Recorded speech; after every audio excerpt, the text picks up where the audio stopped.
and today I'm going to speak about the problems that social media has fostered for the younger generations. Through my research, I concluded that social media has indeed hindered the lives of millennials and Gen Zers. In the 2019 stimulus packet, I drew connections from Social Media and the Movement of Ideas by Edward Kessler and Jane McGonigal's Gaming Can Make a Better World in order to settle on my topic of social media's impacts. I found that although social media is very progressive and has many positive effects in today's era, many of its impacts are overwhelmingly negative for millennials and Gen Zers. I'm going to be focusing on 3 different perspectives today. I'm going to talk about social media's impacts on communication, the psychological effects that it has fostered, and the increase in deviant behavior that it has created. Starting off with social media's impact on communication. As social media is becoming increasingly more prevalent in the daily lives of young people, millennials and Gen Zers are gradually losing many of the interactive social skills that the older generations possess. With everything becoming digital, human emotion and sincerity has escaped from regular interaction among young people, and they are developing a reliance on their screens to avoid this interactive communication. Another effect that social media has had is its impact on awareness of self-portrayal. The new technology, combined with the irresponsibility of younger generations, has led young people to not be as careful with how they choose to portray themselves online. These consequences came into effect in June of 2017 when 10 students that were admitted into Harvard's class of 2021 had their admissions repealed due to a newfound report of racist and offensive messages that were sent on their Facebook group chat. These consequences led us to understand how important digital footprints are and how impactful a wrong decision can be in the presence of social media. In addition to threatening social skills, social media has also fostered psychological problems in many young people due to its strong influence. One of the most common problems affecting young people related to social media is cyberbullying. In 2016, Texas high school student Brandy Vela committed suicide due to continuous abusive messages over social media. Additionally, teens created a fake Facebook page of her, which only increased the bullying and led her to self-harm. Brandy's mom filed countless incident reports about her daughter and voiced her frustration with the lack of action being taken against cyberbullying. As much as she tried, she says that officials always responded in the same way by not being able to take any action. The lack of restrictions against cyberbullying is normalizing this behavior and causing many forms of increased emotional distress and harmful habits. In addition to being a common platform for bullying, social media has also increased the chances for people to develop narcissistic qualities and values.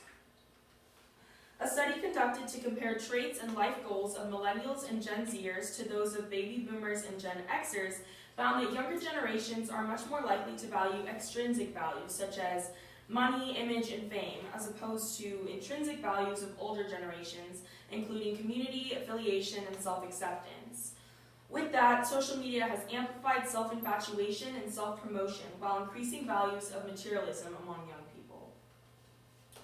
Finally, social media has normalized many new forms of deviant behavior that are extremely harmful. The easy accessibility and target towards young people have created an alarming platform for this dangerous behavior. Social media has allowed people to make advancements in all forms. However, some people do take advantage of this technology and go forth with immoral intentions. Cyberstalking is a relatively new form of stalking that has become much more common among social media users. According to Britannica, 1/4 of all people targeted by stalking in the United States claim to be victims of cyberstalking. Considering social media is fairly new, these numbers are only expected to increase in the future years and can lead to many more consequences in the future if there's no action taken. In an effort to control the concerns that cyberstalking is raising, several countries, including the United States, Japan, and Australia, introduced legislation to consider cyberstalking to be a crime. Although this does not solve ongoing troubles that are caused by cyberstalking, it is a step in the right direction for proper justice. Sexting is yet another example of deviant behavior that has emerged from social media. It was ranked number 10 for the top health concerns for children and is becoming increasingly common among the younger generations.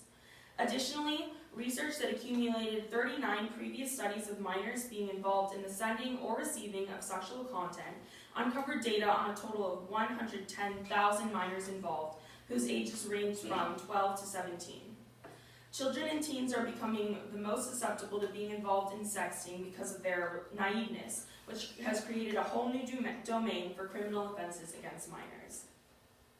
So, after discovering all the potential negative impacts that social media can have on society, we have to ask ourselves the question, how do we solve this?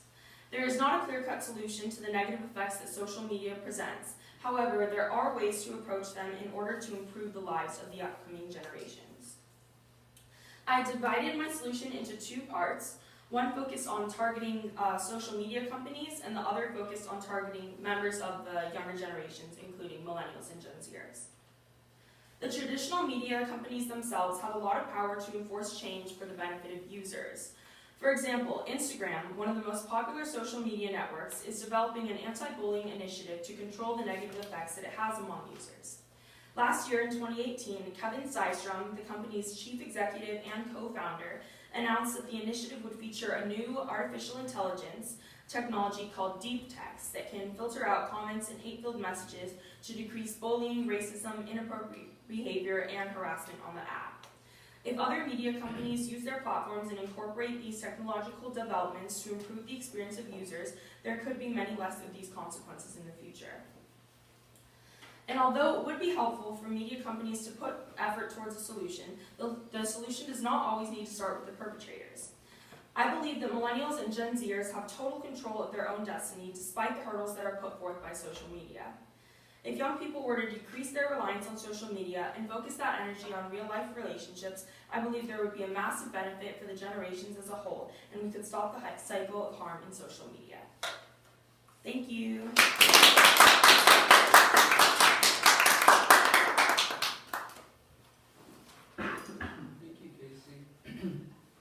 So how valid and reliable are the sources you use, and how do you know? I think most of my sources are pretty reliable.